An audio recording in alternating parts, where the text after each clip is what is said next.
আসসালামু আলাইকুম। এইমাত্র গরুকে খাবার দিলাম। সবাই চেটে পুটে খেয়ে ফেলছে একবারে।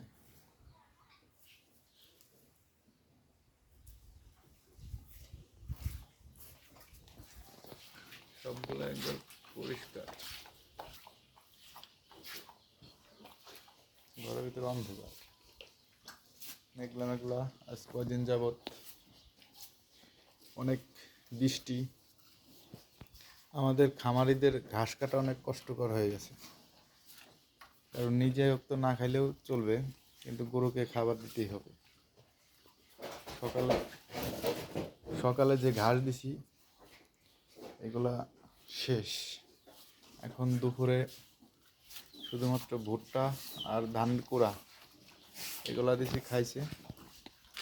এখন বাজে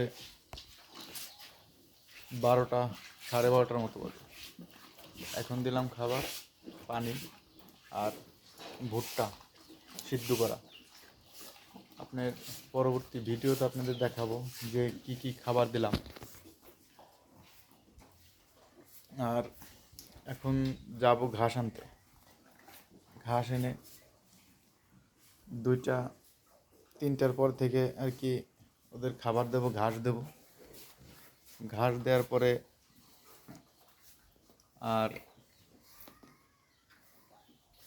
সন্ধ্যা 7টা পর্যন্ত আর কি ঘাস দেবো, যত খাইতে পারে।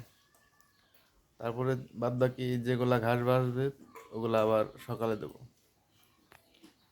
এখন খ্যার খাওয়ানো লাগতেছে না, পর্যাপ্ত পরিমাণ ঘাস আছে আমার। এখন খ্যার দিচ্ছি না, শুধুমাত্র ঘাসই খাওয়াচ্ছি 2 বেলা, আর 1 বেলায় এই পানি আর ভুট্টা খাওয়াচ্ছি। এটা বয়স 5 মাস, এই বছরটা, আর এটার বয়স হলো 1.5 মাস।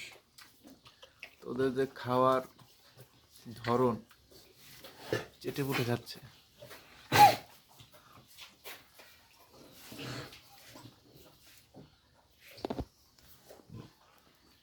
একটা বকনা বাছুর আর একটা ষাঁড় বাচ্চা।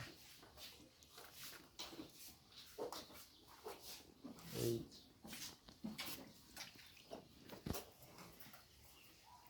এটাও বকনা, 2টা মনে হয়। ওইটা 15 দিন ধরে আর কি সিমেন্ট দেওয়া হয়েছে, মনে হয় টিকবার। এটা 3বার মিস করছে, বুঝি নাই কিসের জন্য 3বার মিস করছে। মনে হয় এখন গোদ দেখে তো মনে হয় যে গাভিন আছে, 3 মাস পরে চেক দেওয়া যাবে। এই ছিল আজকের ভিডিও। আসসালামু আলাইকুম, সবাই ভালো থাকবেন।